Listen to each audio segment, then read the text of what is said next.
crafty counsel that Esau is taking first and foremost, because Esau gets these guys like Polite and guys like so-called Elder Nathaniel. He pays these guys off, man. He is the one funding their program, man. All right. So it all goes back onto this deceiver, which is Esau, right? That sets these different individuals up to do the deceiving, all right. But ultimately, all right, these guys that lead them also to the flock to the slaughter, man. They're also going to be destroyed too, man. Okay, because they partook in that, and they sold out their own people, man. Okay, for some FRNs. He says, behold, my people is led as a flock to the slaughter, and I will not suffer them now to dwell in the land of Egypt. Now, which is what's the modern day Egypt, all right? When you go into the book of Revelations, it talks about how Revelations, the 11th chapter and the 8th verse, right? Revelations 11 and 8, it says, and their dead bodies shall lie down in the great city, which is spiritually called Sodom, right? And Egypt. So it says spiritually called Sodom and Egypt. So it's going to be talking about something else. That because Sodom was destroyed by then. Egypt was unveiled by that time, although you had to wear different French and English.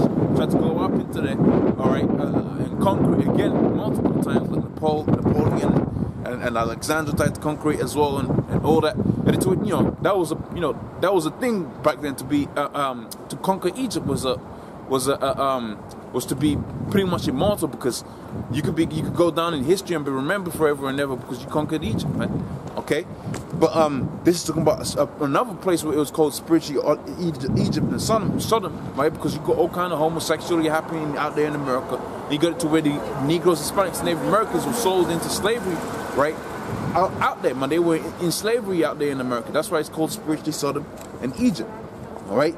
So it says, where also our Lord was crucified, so the name of the Lord, the name of Yahweh was crossed out, man. All right. And it says, and they of people and kindreds and tongues shall see their dead bodies 3.5 days, all right, and shall not suffer their dead bodies to be put in graves.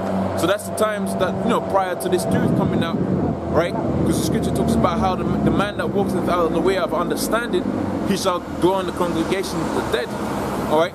And they pretty much, you had it to where some people had a remnant of the truth. Really, this thing came out after 350 years, man. And after that, Esau's been going down, man. And now you had it to where this truth is coming up out in its fullness and its full severity. It looks like that Esau's coming down even faster and faster. The more brothers are coming up into this thing, and more camps are being set up. All right. It says, and they shall not suffer their bodies to be put in graves. And it says, and they shall dwell upon the earth and shall rejoice and make merry and send gifts because of these two prophets that dwell upon the earth. It says, and after 3.5 days, the Spirit of the Lord, all right, which the Spirit of the Lord is the Spirit of prophecy, man, all right? The Spirit of the Lord, the Spirit of prophecy, that's why you had it to where after 350 years, you had it to where all kind of prophets started rising up and talking against this man, right? Telling you that this man's the devil, telling you this man's the wicked, right? Telling you that this man's going to be destroyed, and how Israel is the chosen people of the Most High. That's what you had after that period of time. Because why? Because the Spirit of the Lord is the Spirit of prophecy, man. Okay? Yahweh Shimi outside Rata said, stop raining us, get this thing moving. So it says, and they of picked people and kindred and tongues and nations shall see their dead bodies, and shall not suffer their dead bodies to be put in graves. And they that dwell upon the earth shall rejoice and make merry, and shall send gifts to one another, because these two prophets commented them that dwell upon the earth. It says, and after 3.5 days, the Spirit of the Most High entered into them, and they stood upon their feet, right? And great fear fell upon them that saw. So that goes back onto what I was saying about 2nd Ezra, the 15th chapter. Not 2nd Ezra, the 15th chapter.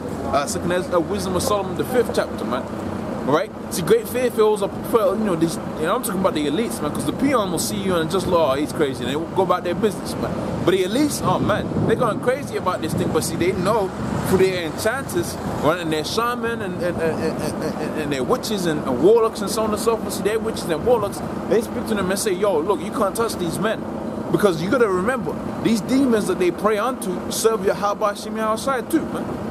Okay. They are servants for the Lord on the left hand side, and they are servants for the Most High on the right hand side. Alright? See, the demons that Esau gets his power from, they are servants for the Lord on the left hand side. Okay? And persistently, they're like, look, man, you can't touch these, man. And that's why you got to where this truth just carries on going up. No matter what Esau does, it just carries on going up. Okay, so back in the book of 2nd Ezra, the 15th chapter. Now I'm at the 11th verse, all right? And it says, but I'll bring them with a mighty and stretched out arm and smite Egypt with plagues, as before, and I will destroy all the land thereof. It says, Egypt shall mourn, and the foundation of it shall be smitten, and the punishment of the Most High shall be upon it. It says, and they that till the ground shall mourn, for their seed shall fail, through the blasting and the hell and the fearful constellation. The scripture says, woe to the world, and woe to them that dwell therein, for the sword and the destruction draweth nigh, and one people shall stand up against to fight another one. And that's what we're seeing. That's what we're seeing within the book of Mark the 13th chapter, man. Right? That's what we're seeing within the book of Mark the 13th chapter. Pretty much how nation was gonna rise up against nation. They're gonna rise up with swords in their hands. They're gonna fight up against each other, man. They was gonna battle it out. And that's all prescribed within the prophecies of Yahweh Hashem Yahushua, man. All right? That's all within the scriptures, man. Okay? So what's playing out within the earth right now with all of this civil unrest, right? And you got it to where all kind of people are, butting heads and all of that. That's all the Spirit of the Lord set up for the time of His return, man. That's all that's all the Spirit of the Lord has set up, man. Okay. And it says, for the sword and the destruction draweth nigh, and one people shall stand up to fight against another with swords in their hand, for they shall be sedition among men, right, invading one another. They shall not regard their kings nor princes, and the cause of their actions shall stand in their power. Right, and this is talking about the time of Jacob's trouble, which is also known as martial law and so on and so forth. All right, it says, a man shall desire to go into a city and shall not be able to, man, for the pride of the cities shall be troubled, and their houses shall be destroyed, and men shall be afraid. So it's gonna be a perilous time out here, coming out here, for all you people out here, man. Let's go to 2nd Ezra, the 8th chapter.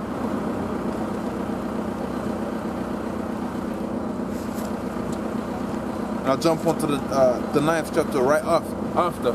You might switch gears after that.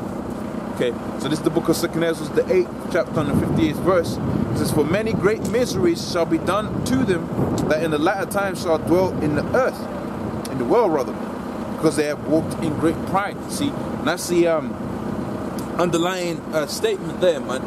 Okay, because a lot of people are walked in great pride, man. All right, they walk in the pride of the whatever little money that they think that they have. That lets them think, they makes them think that they're on some type of level. All right, but the Lord had it to where that pride was going to be the thing that was going to destroy it, man. Okay, because see, the scripture talks about how the Most High resists pride. Now that's dealing with the Negroes, Hispanics, Native Americans, man. The scripture talks about how the Lord resists the proud. Okay, all right, and moreover than that, you got it to where Esau works pretty much with the most pride, because he thinks, because by way of his military, all right, that the Most High ain't gonna have it to where his kingdom is gonna be destroyed, right? But see, all of that pride is gonna be brought down to the ground, and you can see about that within the book of Obadiah, all right? The pride of their own pride has deceived you, man. You think you're on some type of level, man. That's what the Most High is feeling to say, man. You think you're on some type of level, but look, man, you're on no God, okay? You are the wicked, and you fulfilled your role as the wicked. Well, furthermore, you're fulfilling your role as the wicked. But once that role is fulfilled, you're gonna be taken out of that power seat, man. All right. It says, for many great miseries shall be done to them in the latter times that shall dwell upon the earth, world rather, most likely, right? Because they have walked in great pride. It says, but understand thou for thyself, and seek out glory for such as be like unto thee. So that's what we're out here for, man. That's why you see the men of the Lord throughout the four corners of the earth, man, right, pushing this word, all right, because we are out here for the glory for such as be like unto us, the elect, all right, brothers that be pushing this truth, okay, or brothers that are gonna get into this truth that be basically like how it's prescribed, how it's spoken about within the book of 2nd Ezra. It's rather more Ezekiel the 9th chapter. Men that cry and cry for all the abominations that be done in the midst thereof, man.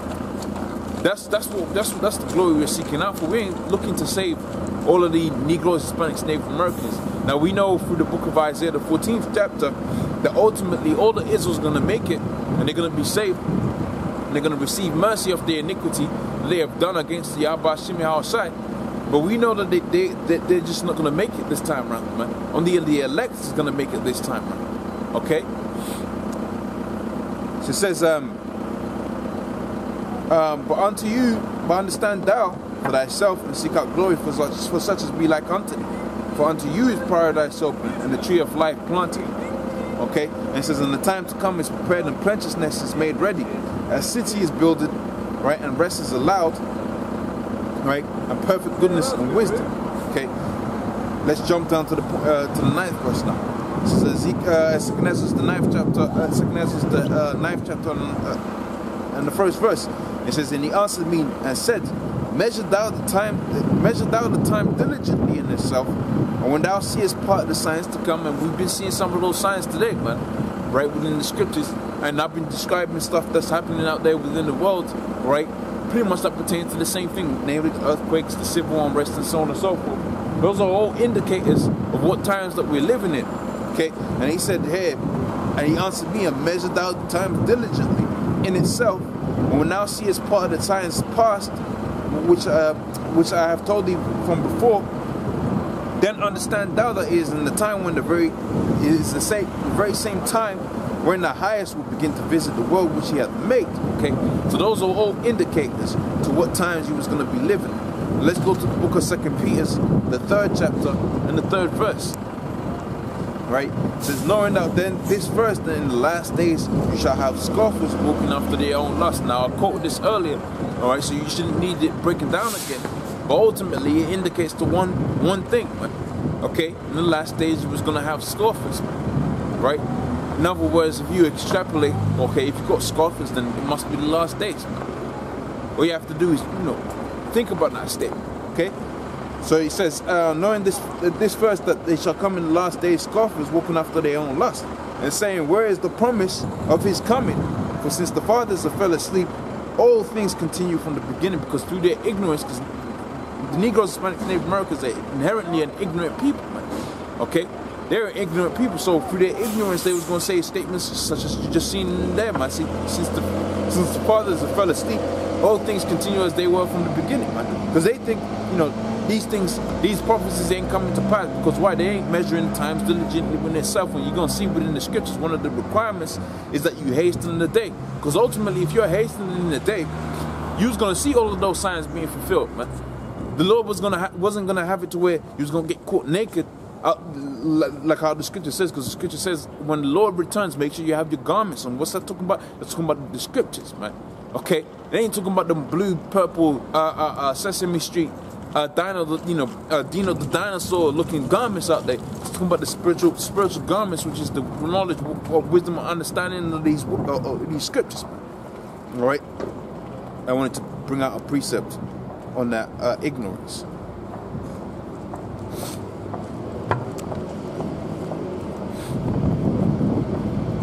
Okay, bear with me, Salakia.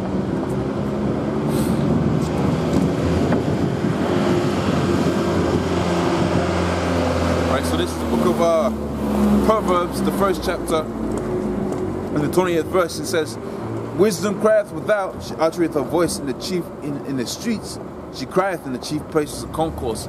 Starting first with the apostles, okay, and right on down the line, man. The Lord's got it to where wisdom is crying out, okay. She uttereth in the chief places of concourse, she uttereth in the gates. And right, he's going to tell you here, how long you simple ones, saying, how long you simple ones will you love simplicity? Right, and the scorners delight in their scorning. Okay, so how long the simple-minded Negroes, Hispanics, Native Americans, how long was it going to delight in that simplicity, man? Okay, how long was the scorners going to delight in their scorning, man? Right, because you got a lot of scoffers and scorners out there, man. And the Lord is pretty much telling you, He's going to tell you here, right? And when you go into the book of Isaiah, the 6th chapter, it tells you that they was going to delight in their scorning, and they was going to scoff, and they was going to carry on doing the same madness right up until the cities be laid waste, man. And when is the cities going to be laid waste? They're going to be laid waste pretty much when you got it to where, these Russians come out and they war up against the United States, when you get this market crash and so on and so forth, right? that's what's gonna happen. It's gonna start with a market crash, and then it's gonna manifest itself as a physical destruction, right, by way of these ICBMs that's gonna come by these different nations that's gonna fight up against the beast, man. All right. And it says here, how long you simple ones will you love simplicity, and the scorners delight in scorning, right? Turn you at my reproof. And where's the reproof of the Lord gonna come? It's gonna come by way of the prophets, man. Because the book of Isaiah, the 58th chapter, it says, cry aloud, spare not, lift up the voice like a trumpet, right? Right, and tell these people their transgressions. How do you transgress? You go off on the Lord's statutes, commandments of the Most High, man. All right, and the Lord set up those Lord's statutes, commandments, so you follow them. Right, you're supposed to keep them to the best of your ability, but see, you wasn't gonna keep them perfectly. Why? Because the creature was made subject unto vanity. Meaning what? You need a savior. All right. It says, turn you at my reproof. Right, and behold, I pour out my spirit unto you and make known my words. It says, because I have called and no one, I have called and ye have refused, and because I have stretched out my hand and no man regarded, right? But ye have set at not all of my counsel and would none of my reproof, all right? I will also laugh at your calamity. So because you didn't turn at the reproof, the correction that you got, all right?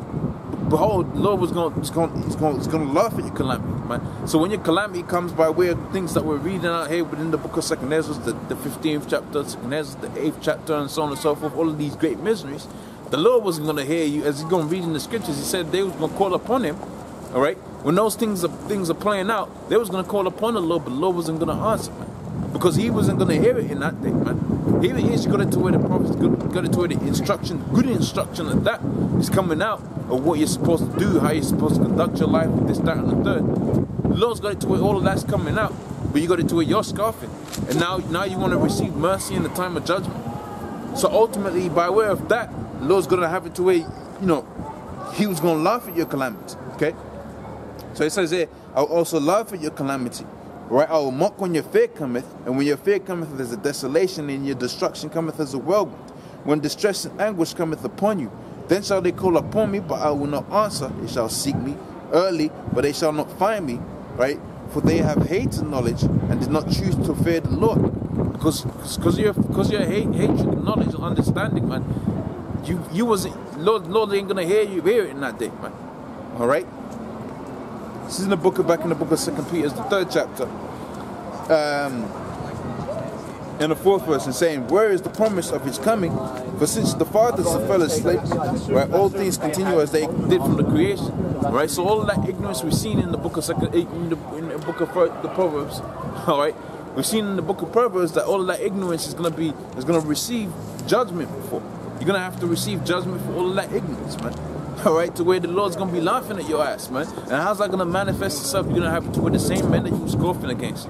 They're going to be laughing at you, man. They're going to be seeing your judgment being played out, and you receiving your judgment, and they was going to laugh at you receiving your judgment, okay?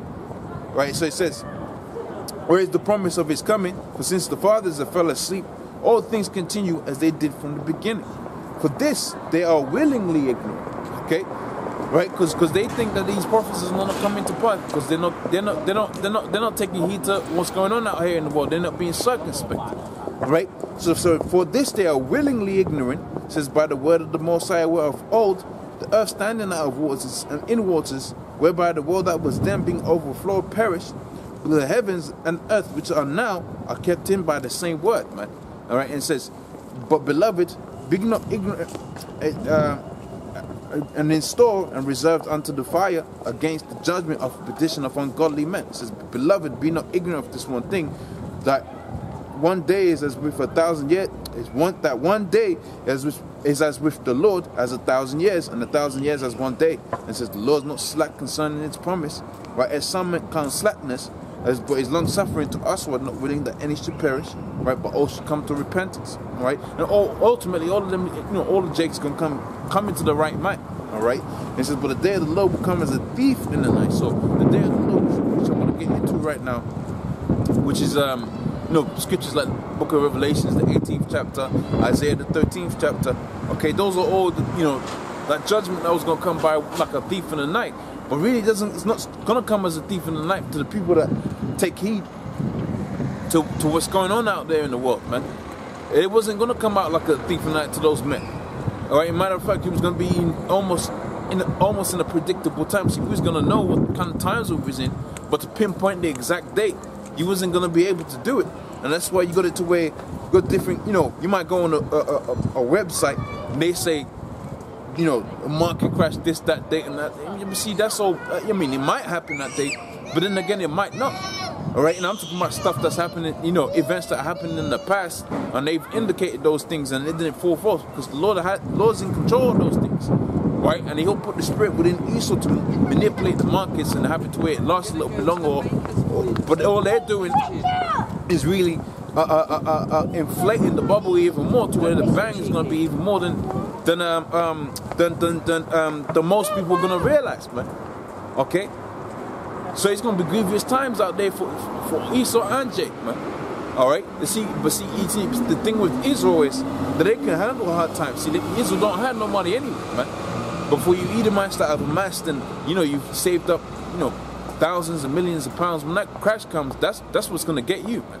That's what's gonna make you bug out. That's why you had it to where in the 2008 crash, you got it to where Edomites were, you know, killing themselves, man. Because all of their money that they had saved up for all of that, those riches that they had acquired by way of unjust means, man. All right, they was gonna lose it, man. All right, and that's the same thing that's gonna happen now. Edomites is gonna lose it, but see, the Most High will have it to where you want to live longer, right? And you only want to do that, and you will only do that by way so that you can serve out your judgment, which is gonna play out by way of these. You know, by way of these rushes, man, and we're gonna see that in the book of Isaiah the 13th chapter, which I'll get to next, man. All right. So it says there, but the day of the Lord will come as a thief in the night, in the which, right, the heavens shall pass away with a great noise, and elements shall melt with a fervent heat, and the works there